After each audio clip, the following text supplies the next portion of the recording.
Hey everyone, hopefully you're having a good last week of SEM. Welcome to our video on complications of diabetes. This is going to be a short and sharp one. I'm looking over first some of the really common ones that you're likely to encounter in your exams, and then also a few of the more major ones that might not get asked about so much, but are still good to know. So basically things can be summed up in two main categories. So you have your microvascular complications and your macrovascular complications.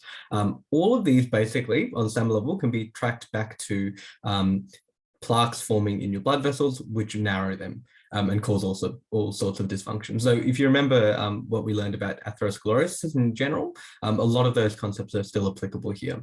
And this is basically an acceleration of that process as a result of the normal pathophysiological effects of diabetes. So in terms of microvascular complications, we have neuropathy, or specifically I should say peripheral neuropathy, retinopathy, and nephropathy. Easy to remember, they're all just different parts of the body. And think about basically where there are small blood vessels. So your renal arteries get really tiny when we get down to individual glomeruli. Your retinal arteries are, of course, very small. And the blood vessels that supply your nerves are also tiny. And macrovascular complications are where you get turned into a blue glowing man with red glowing parts in part of your body. But more seriously, these are basically just large blood vessels. And so if you think about it, where are you likely to have large blood vessels that are important? Well, basically, if you break it down into your central cardiovascular system, so your coronary arteries are basically the most common place to have an issue there with atherosclerosis narrowing. And then you can have a stroke if some of your cerebral arteries get damaged, basically. And then you can also have issues in your periphery, which is basically, if you think about it, everywhere in your body. So you have the exterior stuff, the stuff that's really interior and really central, and then you have your head. So basically, if there's an artery, diabetes can narrow it. So in terms of peripheral neuropathy, you basically need to think about it as you have a bunch of nerves.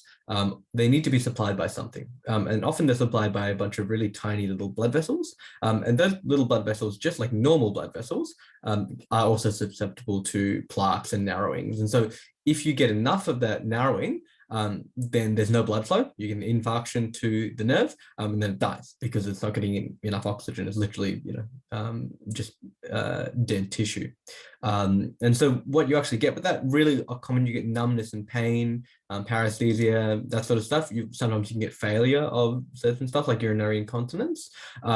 This can very commonly lead to amputation. So you'll see a lot of diabetic patients who get amputations of feet, especially, like to an insane degree. You get a lot of neuropathy in the feet with diabetics because it's a really peripheral area, and it's also much slower to notice effects. Retinopathy, also really common and really dangerous. It's actually one of the leading causes of blindness in people who aren't already very old or congenital. You don't need to know too much about the pathophys, but there's some interesting stuff there. And nephropathy, if you think about it again, your little your renal arterioles, you get a really high pressure and damage to the the capillary wall, and so you get a lot of proteinuria, which brings with it increased urine. So there's sort of a bunch of different mechanisms happening there. You have a lot of glucose, which gets excreted and increases the oncotic pressure and brings a whole bunch more fluid with it. The protein will also bring more fluid with it, and just in general, too much stuff is going out. Okay, that's the problem. And so you get renin in response to that, which can potentially give you, hypertension or something like that. But in general, it's just going to be a sort of balancing act by the body saying, oh no, we're losing so much fluid, we need to keep it in. Macrovascular complications, this is all basically stuff. So I guess it's useful to think about like your chronic symptoms. So if someone's, coming in and saying, oh, well, I get chest pain whenever I walk, I run, then you're thinking chronic symptoms. So this is something where the blood vessel is insufficient to supply areas. And if they, like I was just sitting down and boom, the right side of my face started drooping, then this is an acute symptom. So this is probably a rupture. So thinking about like, is this a progressive change over time, or is this something that has rapidly changed and gone wrong? And so, yeah, so again, the same stuff. So you're taking a history of someone you think that might have diabetes, or if they tell you of diabetes, you ask them about, are you getting any peripheral symptoms, any numbness, any tingling in your feet? If you're asking somebody about the cardiac history, you say, okay, well, do you have a family history of cardiac issues? Do you have diabetes, or does anyone in your family have diabetes? Because it's a very important risk factor there.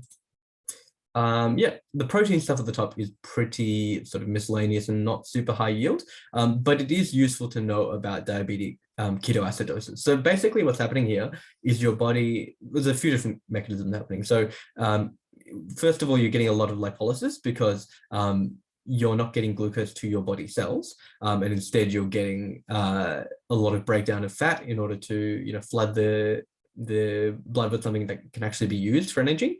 And so that gets the pathway for the fatty acids becomes ketones. And those are also being stimulated by the pathway where the body says, oh no, I can't get enough glucose to important places like the brain. I need to make more ketones. The problem with that, of course, is that ketones cause acidosis because they're acidic. And so you get a whole bunch of really bad issues with that. And that's sort of linked with and overlaps with a little bit with the other idea here, which is hyperosmolar hypoglycemic state. And the reason I say it overlaps is because in both cases, you have an issue where there's just so much glucose in the blood that it starts to, you think about it back to osmosis, it becomes hypertonic, and it starts to pull all the fluid out of your actual tissue into the blood, which is not good because it can't do anything useful in the blood compared to the tissue. And so in both conditions, you get dehydration and you get some degree of what we call osmotic diuresis. And so in both situations, you're going to see dehydration in the patients.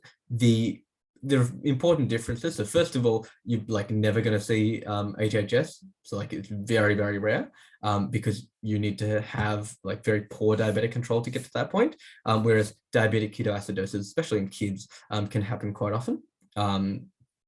And although they both have, present somewhat similarly, so you're going to get things like they're going to be thirsty, they're going to have a lot of urine production, they're going to have, weakness, nausea, potentially hypertension, hypotension to be clear.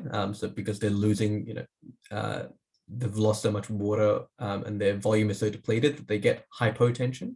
They don't have enough blood to actually fill their system.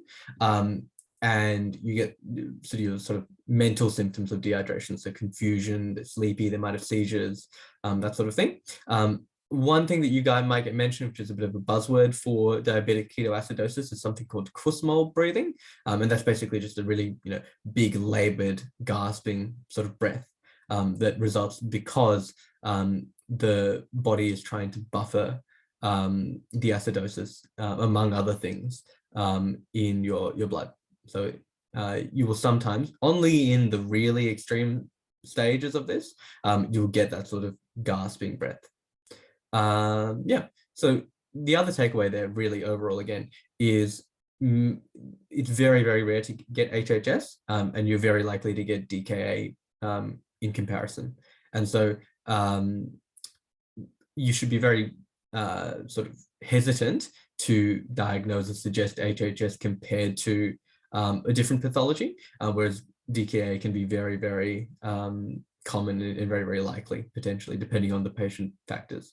And so, again, because the actual cause and the pathophysiology is a bit different between them, we have different treatments. So in HHS, basically the entire problem is the hypertonicity, or the entire pressing problem is the hypertonicity. So you want to rehydrate them. You want to balance that back out, basically. In DKA, the problem is that their metabolic system and function in general is completely out of whack. So with that, you're going to need to give them insulin really quickly in order to try and bring that back into control. And again, that plays into the fact that it's often in type 1, where insulin can be quite effective, whereas in type 2, insulin is going to be less effective at treatment there. So yeah, that's diabetes complications. I hope that you guys found it useful and that you guys do as well as possible on your exams.